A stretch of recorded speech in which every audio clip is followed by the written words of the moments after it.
भारतात महिलांमध्ये आढळणाऱ्या कॅन्सरमध्ये गर्भाशयाच्या मुखाचा कर्करोग म्हणजेच सर्व्हायकल कॅन्सर हा दुसऱ्या क्रमांकावर येतो. दरवर्षी या कर्करोगाचे देशात 80,000 नवीन रुग्ण आढळतात आणि 42,000हून अधिक जणांचा यात मृत्यू होतो.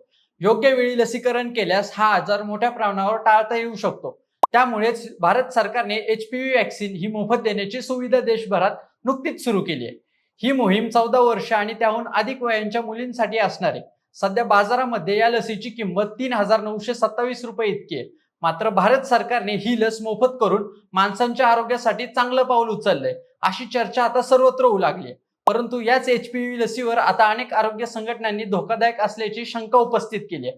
मुळात ही लस काय आहे, तिचं महत्व काय आहे आणि या HPV लसीबद्दल शंका का घेतल्या जात आहेत, हेच आपण या व्हिडिओच्या माध्यमातून जाणून घेणार आहोत.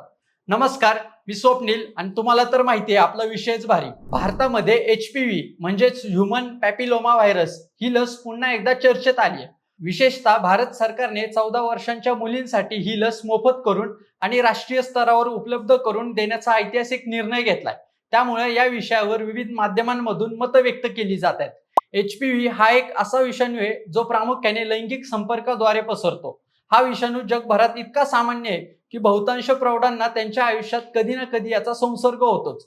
यातील अनेक प्रकारचे संसर्ग शरीर स्वतःहून बरं करतो, परंतु काही हाय रिस्क प्रकारांचा संसर्ग जर शरीरात खूप काळ टिकून राहिला असेल तर तो पेशींमध्ये बदल घडवून आणतो आणि तो पुढे जाऊन सर्व्हायकल कॅन्सरचं रूप घेतो. महिलांमध्ये होणारा सर्व्हायकल कॅन्सर हा 90%हून जास्त केसेसमध्ये याच विषाणूमुळे होतो. याशिवाय हा विषाणू योनी आणि घशाच्या कर्करोगालाही कारणीभूत ठरू शकतो. त्यासोबत ही HPV लस शरीराची रोगप्रतिकारक शक्ती वाढवून या विषाणूच्या संसर्गाला रोखायचं काम करते, ज्यामुळे भविष्यातील कॅन्सरचा धोका टळतो. सध्या भारतात ही लस प्रामुख्याने 9 ते 14 वर्ष वयोगटातील मुलींना दिली जाते. या वयात लस देण्याचं सगळ्यात मोठं कारण म्हणजे मुली लैंगिकदृष्ट्या सक्रिय होण्यापूर्वी आणि या विषाणूच्या संपर्कात येण्यापूर्वी जर त्यांचं लसीकरण झालं तर ते प्रभावी ठरू शकतं. त्याचबरोबर वैद्यकीय अभ्यासानुसार कमी वयात दिलेल्या लसीचा प्रतिसाद प्रौढांच्या तुलनेत खूप चांगला असतो. त्यामुळेच लहान मुलींना केवळ एका आणि 2 डोसमध्ये दीर्घकालीन संरक्षण मिळणार आहे. या लसीचा आणखी एक फायदा म्हणजे ही गर्भाशय मुखाच्या कर्करोगापासून जवळपास 93 ते 100% संरक्षण देते. भारतात दरवर्षी हजारो महिला या कर्करोगाने आपला जीव गमावतात. तो टाळण्यासाठी ही लस एक कवच म्हणून काम करते. सध्या भारतामध्ये या लसीच्या 2 कंपन्या आहेत. एक MSD मर्क अँड कोऑपरेटिव्ह कंपनी याची गार्डासिल ही लस जी जागतिक स्तरावर वापरली जाते. भारत सरकार सध्या आपल्या मोहिमेत याच लसीचा वापर करतायत. आणि दुसरी लस म्हणजे सर्व्हायव्हॅक, जिची निर्मिती पुण्यातील सिरम इन्स्टिट्यूटने केली आहे. ही लस क्वाड्रिव्हॅलेंट स्वरूपाची आहे, म्हणजेच ती HPVच्या 6, 11, 16 आणि 18 अशा 4 प्रमुख प्रकारांविरुद्ध लढते. या लसीमध्ये विषाणूचे खरे घटक नसून केवळ विषाणूच्या बाह्य कवचासारखे दिसणारे पार्टिकल्स असतात. त्यामुळे या लसीतून कोणालाही संसर्ग होऊ शकत नाही, कारण त्यात जिवंत विषाणू नसतो. हे घटक शरीरात गेल्यानंतर रोगप्रतिकारक शक्तीला खऱ्या विषाणू सोबत लढण्यासाठी ताकदवान करतात. परंतु याच गार्डासिल लसीवर सध्या जगामध्ये अनेक शंका उपस्थित केल्या जात आहेत.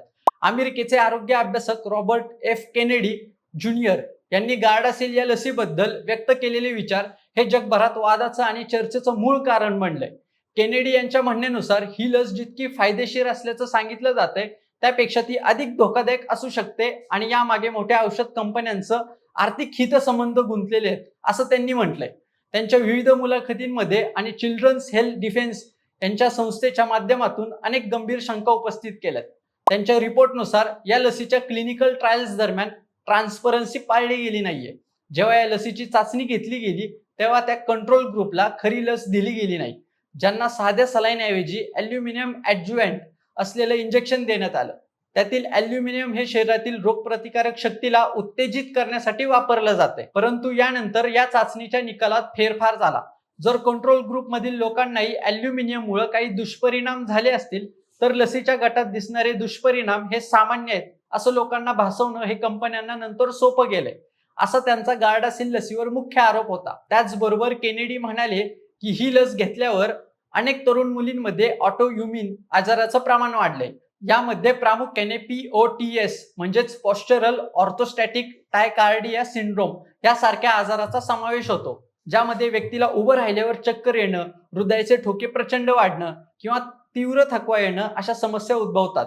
याशिवाय केनेडी यांनी गार्डासिल लस ही स्त्रियांमधील अकाली रजोनिवृत्ती म्हणजेच प्री मॅच्युअर ओव्हेरियन फेल्युअर यांच्यातील संबंधावरही प्रश्नचिन्ह उपस्थित केलाय. त्यांच्या म्हणण्यानुसार ज्या वयात मुलींना ही लस दिली जाते त्यानंतर त्यांच्या प्रजनन क्षमतेवर परिणाम होण्याची शक्यता नाकारता येत नाही. अनेक मुलींना ही लस घेतल्यावर पॅरालिसिस, तीव्र सांधेदुखी आणि मज्जासंस्थेशी संबंधित गंभीर आजार झालेत, ज्याची नोंद सरकारी आकडेवारीत योग्य प्रकारे घेतली जात नाही.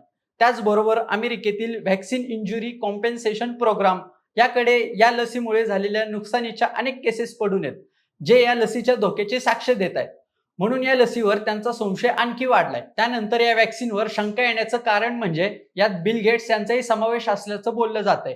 बिल गेट्स आणि त्यांचं फाउंडेशन ही जगभरातील लसीकरण मोहिमांना मोठा आर्थिक पुरवठा करते. त्यांच्यावर केनेडी यांचा असा आरोप होता की गेट्स फाउंडेशनने भारत आणि आफ्रिकेतील देशांमध्ये या लसीच्या चाचण्या करण्यासाठी प्रचंड पैसा खर्च केलाय आणि या चाचण्यांमध्ये नैतिक मूल्यांचं उल्लंघन केलंय. 2010च्या सुमारास भारतातील आंध्र प्रदेश आणि गुजरातमध्ये झालेल्या HPV लसीच्या चाचण्यांचा संदर्भ केनेडी वारंवार देतात. त्यांचा दावा असा आहे की या चाचण्यांमध्ये गरीब घरातील मुलींच्या पालकांची योग्य संमती घेतली जात नव्हती आणि या चाचणी दरम्यान काही मुलींचा मृत्यू देखील झाला होता, तरी त्याकडे सरकारने दुर्लक्ष केलं. बिल गेट्स हे औषध कंपन्यांच्या प्रॉफिटसाठी या लसीचा जगभरात प्रसार करतायत. केनेडी यांच्या म्हणण्यानुसार गेट फाउंडेशन आणि जागतिक आरोग्य संघटना यांचं साटलोटा असून ते देशांच्या आरोग्य धोरणांवर प्रभाव टाकतात, जेणेकरून या महागड्या लसींचा खप वाढेल.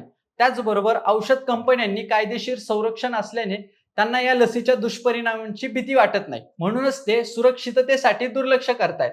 त्यांनी या मुलाखतींमध्ये असंही स्पष्ट केलंय की ते लसींच्या विरोधात नाहीत, परंतु ते सुरक्षित लसींच्या बाजूने आहेत.